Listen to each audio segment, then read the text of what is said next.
Assalamualaikum warahmatullahi wabarakatuh. Selamat datang kembali di N8 Channel. Gimana kabar agan-agan dan sista-sista sekalian? Mudah-mudahan sehat selalu dan diberikan umur yang panjang ya. Amin. Siapa di sini yang sudah punya pasangan, tapi pasangannya jauh dan gak ada kabar sama sekali? Otomatis kalian akan rindu dan cari-cari kabar tentang si doi kan? Nah, hal ini juga yang dialami oleh seorang pemuda dalam film ini. Pada kesempatan kali ini, Mimin akan ngebahas sebuah film tentang seorang laki-laki muda yang memperjuangkan cintanya walau jarak dan rintangan memisahkan. So sweet banget ya.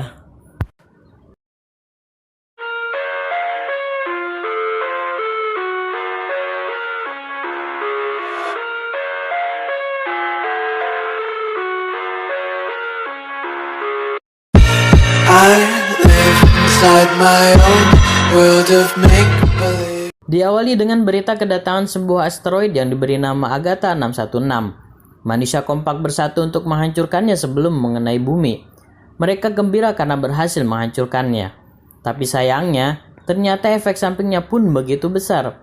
Senyawa kimia kembali menghujani bumi yang menyebabkan hewan berdarah dingin yang terkena berubah menjadi makhluk pemangsa manusia.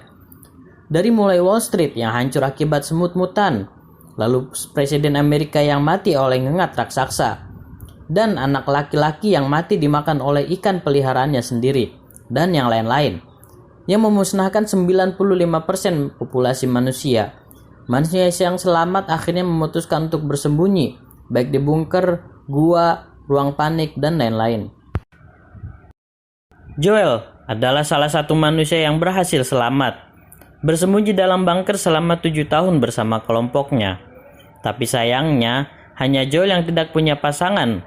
Seluruh kelompoknya sudah memiliki pasangan masing-masing. Bahkan salah satu dari mereka ada yang sudah mempunyai bayi. Untuk bertahan hidup, mereka memiliki sapi yang bernama Gertie sebagai sumber makanan.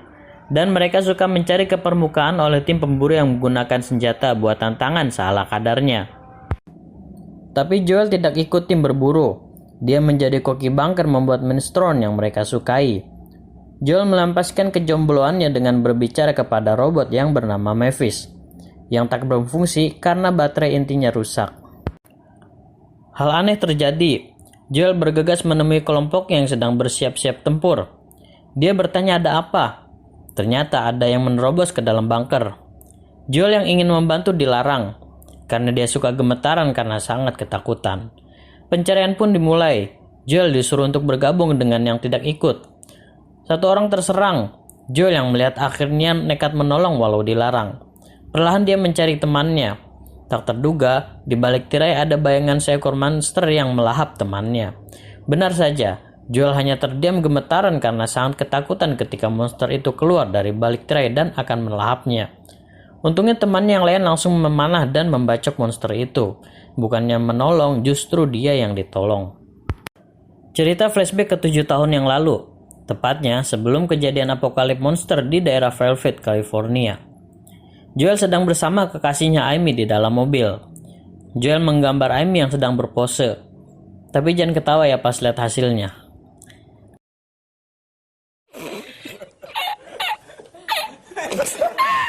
Dari ekspresi Amy terlihat perasaan campur aduk antara aneh, ingin tertawa, dan menghargai usaha Joel. Amy pun memberi hadiah kepada Joel sekotak pensil berwarna. Joel sangat senang karena itu ia inginkan sejak lama. Gak pakai lama, mereka langsung mantap-mantap. Tapi sayangnya keinginan mereka harus sirna karena ada suara sirine peringatan. Mereka berdua pun akhirnya pergi dari tempat itu. Joel menggambar monster yang telah memakan temannya di dalam bunker. Padahal di mobil tadi gambarnya absurd ya. Dia membuat catatan, gambar, dan cara membunuh setiap monster yang pernah dia temui. Bermodalkan radio, Joel dapat berkomunikasi dengan koloni manusia lain yang masih bertahan hidup. Dia menandai lokasi setiap koloni yang pernah ia hubungi di map. Tak disangka, salah satu koloni yang bisa dia hubungi terdapat kekasihnya yang selama ini masih ia nantikan, yaitu Amy. Mereka lalu berbincang tentang kejadian monster yang menerobos tadi, dan berharap andai waktu bisa kembali ketika dalam mobil itu. Sayangnya di tengah-tengah, obrolan asing mereka terputus. Mungkin akibat sinyal. Amy? Cerita flashback lagi. Joel dan Amy menuju rumah Joel ketika awal kejadian apokalip. Orang tua Joel dan yang lain sudah bersiap untuk pergi. Joel mengajak Amy untuk ikut bersamanya. Tapi Amy menolak, karena ibunya pun sudah menunggu. Lalu Amy memberikan Carol si buaya, atau gantungan berbentuk buaya pada Joel sebagai jimat. Dan sebelum Amy pergi, Joel berkata, "Aku akan menemukanmu." Lalu Amy menjawab, "Harus." Mungkin kata-kata tadi mendorong Joel untuk menemui Amy. Apalagi setelah ia tahu bahwa Amy masih hidup. Di tengah-tengah obrolan kelompok yang membahas kejadian monster yang menerobos bunker mereka, Joel malah bertanya seberapa jauh letak koloni Amy. Kelompoknya yang tadinya berisik sontak menjadi diam. Salah seorang menjawab jaraknya sekitar 85 mil. Joel bertanya lagi, "Berapa lama perjalanan ke sana?" 7 hari minimum, jawab orang yang tadi. Salah satu dari mereka memperingatkan, kelompok bersenjata yang terlatih saja jika beruntung hanya bisa bertahan 50 mil. Apalagi kau. Obrolan pun dialihkan oleh mereka. Tapi Joel bersikukuh ingin pergi. Lalu ia bersiap-siap. Tak lupa radio yang tidak ada dayanya ia tetap bawa. Kelompoknya mencegah. Melihat Joel yang teguh dengan pendiriannya, akhirnya salah satu dari mereka memberikannya peta dan menasihatinya. Akhirnya Joel bisa keluar menghirup udara segar setelah sekian lama di dalam bunker tak keluar-keluar. Lucunya Joel yang pede kepada kelompoknya bisa menemui Amy, untuk arah mata angin pun ia masih bingung.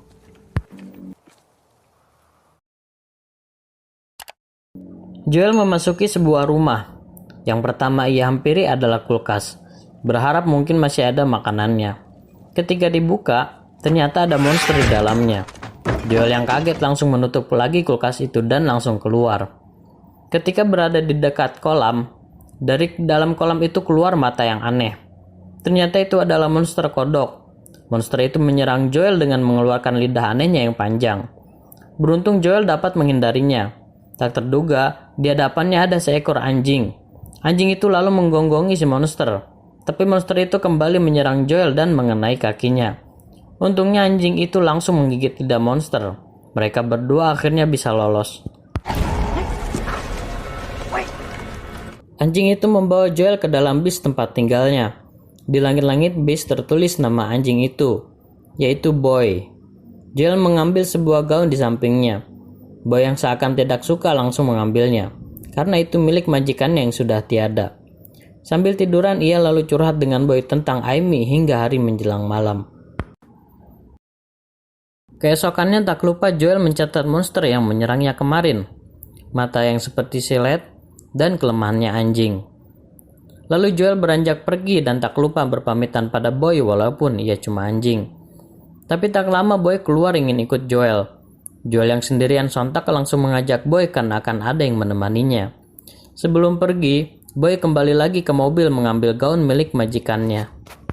Petualangan mereka berdua pun dimulai. Di tengah perjalanan, Joel memetik buah yang ia sangka beri. Tapi Boy mencegahnya, karena tahu buah itu bukan buah biasa dari baunya. Mereka berdua melanjutkan perjalanan. Tiba-tiba Joel terperosok ke dalam lubang. Ia hendak manjat naik menggunakan lubang-lubang kecil, tiba-tiba mengurungkan niatnya karena merasa ada yang aneh. Benar saja, tiba-tiba dari dalam lubang keluar monster belahan pasir. Bukan hanya satu, tapi dari setiap lubang ada monsternya. Joel yang bersiaga mau melawan monster itu terkagetkan oleh tali yang turun. Ternyata ada 2 orang di atas yang menyuruhnya mengikat tali itu ke kakinya. Lalu salah seorang dari mereka menarik Joel keluar, dan seorangnya lagi meledakkan lubang itu sehingga menyebabkan potongan-potongan monster berhamburan. Mereka berdua adalah Clyde, pria paruh baya, dan Minnow, gadis kecil berumur 8 tahun. Clyde bertanya, apa yang ia lakukan di sini sendirian? Joel menjawab ia tak sendirian, ia bersama Boy. Mereka kira itu monster. Minnow sangat senang melihat anak anjing itu. Lalu Clyde bertanya, di mana kolonimu? Ia sangka Joel mencuri makanan koloninya hingga ia diusir. Lalu mereka pergi setelah mendengar suara monster. Clyde menjelaskan, monster-monster itu akan memburu jika sudah mendapatkan bau mangsanya. Joel yang mendengar penjelasan itu jadi ingin bergabung bersama mereka. Clyde menanyakan tujuan Joel. Joel menjawab, ingin pergi ke arah barat, menuju pesisir dan pantai Jenner. Clyde dan Minow yang pergi satu arah dengan Joel tidak mempermasalahkannya dan mengizinkan Joel bergabung. Dalam perjalanan, Clyde menyinggung tujuan Joel yang pergi meninggalkan koloninya demi bertemu pacarnya yang sudah lama terpisah. Joel mengelak dengan bercerita bagaimana mereka bisa berhubungan kembali. Lalu Clyde menyindir Joel yang berjiwa besar tapi minim skill. Minow lalu mengajari Joel cara berpanah yang baik, dan Clyde menyuruh Joel untuk belajar. 1. Selalu awasi dataran tinggi sebisa mungkin agar terhindar dari monster besar. Yang ternyata si kejam itu sudah mengikuti Joel dari tadi karena sudah mendapatkan baunya. Joel bertanya, kemana tujuan kalian pergi? Mereka menjawab ke arah utara atau pegunungan. Ada tempat bernama alam liar pegunungan salju, yang terdapat sebuah koloni selamat yang banyak. Tempatnya yang tinggi dan dingin membantu menjauhkan para monster. Minow mengajak Joel untuk ikut, tapi Joel tetap kukuh dengan tujuannya. Minow terlihat kecewa. Tiba-tiba Clyde menyuruh Joel jangan bergerak dan meminta kaos yang digunakan Joel. Mengetahui ada monster di belakangnya, membuat Joel ketakutan. Clyde menyuruhnya tenang sambil perlahan membuka kaos Joel, lalu menyelipkan kaos Joel di cangkang monster siput batu itu. Minow menjelaskan, monster itu baik, kau bisa tahu dari tatap matanya. Clyde berkata, siput itu menyelamatkanmu dengan menyebarkan aroma ke sekitar lereng bukit, sehingga si kejam akan menjadi bingung. Malam telah tiba. Seperti biasa, Joel menggambar dan mencatat informasi monster yang telah ia temui. Clyde memuji Joel sebagai seniman berbakat dan menambahkan informasi monster yang pernah memasuki bunker Joel. Lalu Clyde melihat-lihat buku yang Joel gambar, sambil bercerita awal mula kejadian apokalip. Clyde kaget mengetahui Joel berasal dari Fairfield, karena ia belum pernah bertemu orang yang bisa keluar dari sana, dan karena tempat itu adalah titik nol. Baru saja Joel akan tidur, Clyde langsung mengajaknya pergi dan berkata, pelajaran kedua, kau dapat makanan hangat atau tidur nyenyak, tidak keduanya. Ada makhluk yang mencium makanan dan akan mengepung dalam 1 jam. Lalu mereka meneruskan perjalanan sambil melatih Joel. Dipanas-panasi oleh Minow, Joel teringat ilustrasi, jarum menembus air, yang akhirnya membuat ia bisa memanah tepat sasaran. Minow kagum dengannya. Joel lalu mendapatkan pelajaran ketiga, jangan mengambil jalan pintas. Pelajaran ke-8, berlatih sasaran setiap hari. Joel menjadi semakin ahli. Pelajaran ke-10, selalu keringkan kaos kakimu. Tapi Joel masih kesulitan dengan pelajaran kedua, tidak keduanya. Hayo, masih ingat gak apa itu? Tidak makanan hangat dan tidak tidur nyenyak. Di perjalanan Clyde mengingatkan, banyak hal di luar sini yang tak boleh disentuh atau dimakan, kecuali pakis yang ia tunjuk. Itu bisa menjadi penawar racun. Ia lalu menjelaskan sifat-sifat golongan hewan termasuk si monster pelahap pasir. Ia memperingati Joel agar mewaspadai ratunya. Joel bertanya, bagaimana aku tahu itu ratu? Clyde menjelaskan, pertama sirip raksasa yang membelah tanah mengikuti suara dan getaran yang kau buat. Tibalah mereka di persimpangan yang membagi tujuan mereka. Sekali lagi Clyde menawarkan Joel untuk ikut bersamanya, tapi Joel tetap menolak. Minow sedih tidak terima Joel pergi. Joel menghibur Minow dengan memberinya lipstik yang ia ambil di bis majikannya Boy. Minow tampak senang. Sebelum berpisah, Clyde memberikan pelajaran terakhir. Dengarkan instingmu, itu akan membuatmu hidup. Lalu memberikan Joel sebuah granat dan memberitahu cara menggunakannya. Lalu mereka pun berpisah.